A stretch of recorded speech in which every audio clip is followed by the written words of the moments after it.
Shalom. Shalom and welcome.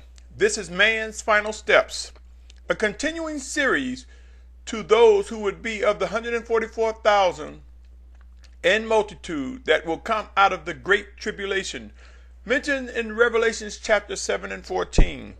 Today is December 16th, and my name is Symmanayah. With that said, this segment is entitled In Sync. In Sync. Let me begin with some questions. Have you ever ridden a bike? Have you ever driven a vehicle? Have you given thought to the process that occurs from the time you wake up to the time you lay your head down to sleep? Have you ever admired an army or a band march together in full dress? Have you considered the cycle of water when it goes into the clouds, when the rain is formed, the rain is made, when the rain comes down and we find ourselves using water, then it is recycled and the process repeats over and over each day. My brothers and sisters, what if the very processes mentioned in these questions became out of sync? What do you think life would resemble if things did not work correctly, if they were not in sync?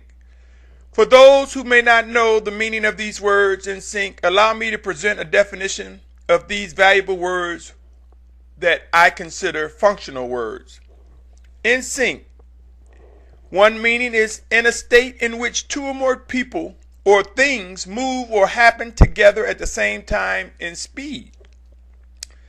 Another definition, it is a state which two or more people or things agree with or match one another and work together properly.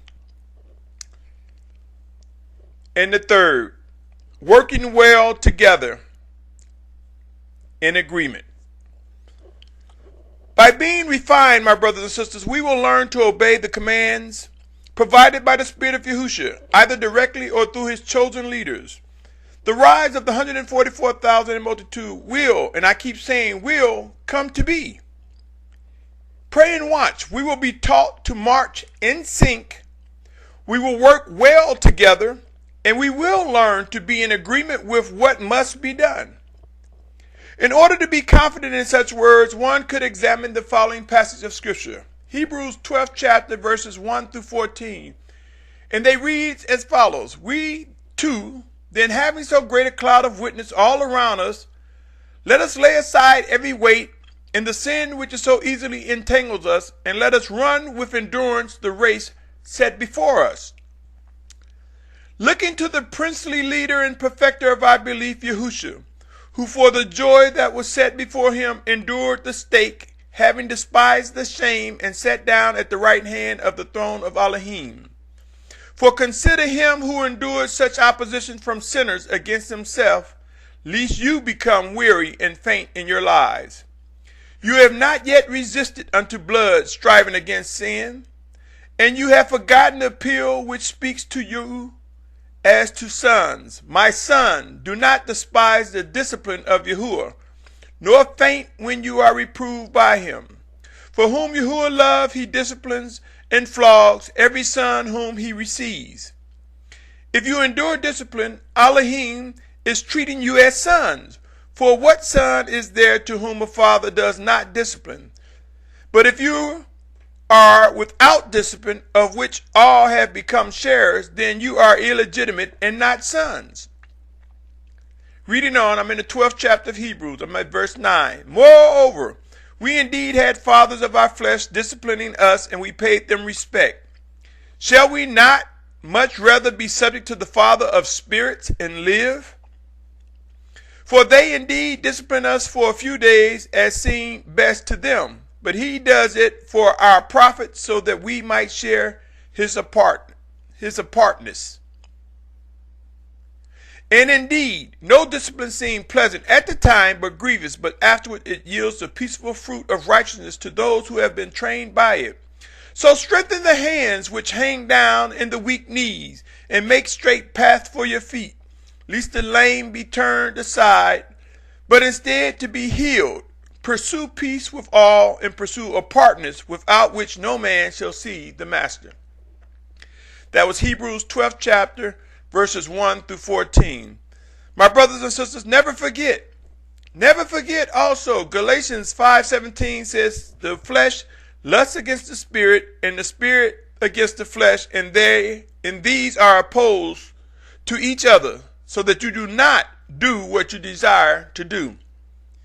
Individually, we are like walking battlefields. Yes, my brothers and sisters, our flesh is warring against our spirit, as well as among others whose flesh war against their spirit, as well as the spirit among one another.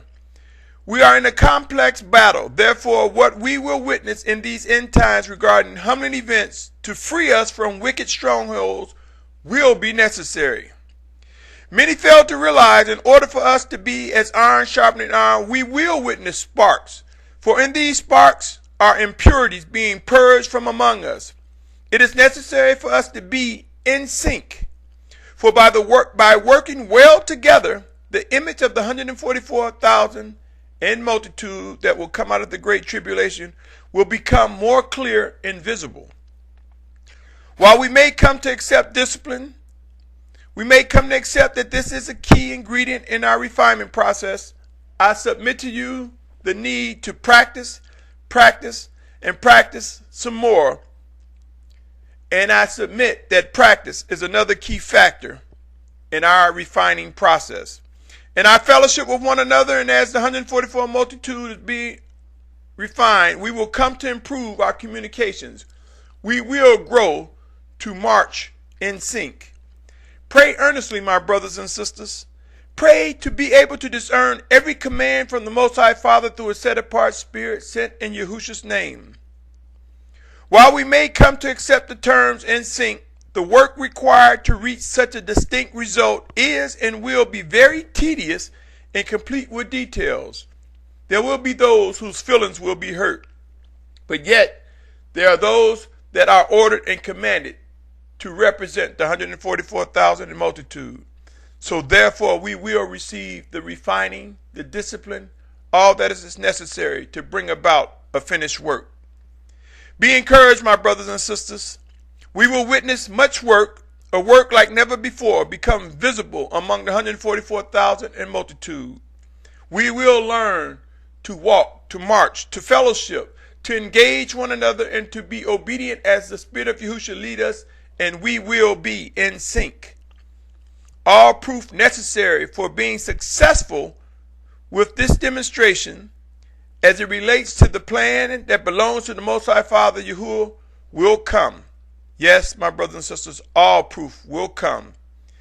His plan is a functioning plan, and we will witness as we move forward all that is necessary to prepare us, to guide us, to lead us into demonstrating the fulfillment of end-time prophecy regarding the 144,000 in multitude. Until next time, my brothers and sisters, continue to press forward, be encouraged, seek to endure until the very end. Pray continuously, pray without ceasing. Until next time, stay tuned as man's final steps continue.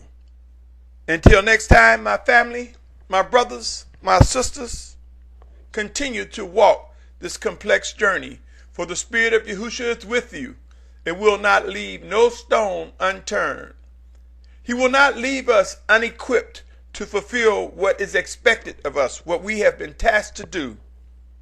Oh, my brothers and sisters, until next time, continue to be encouraged. Shalom, shalom, shalom.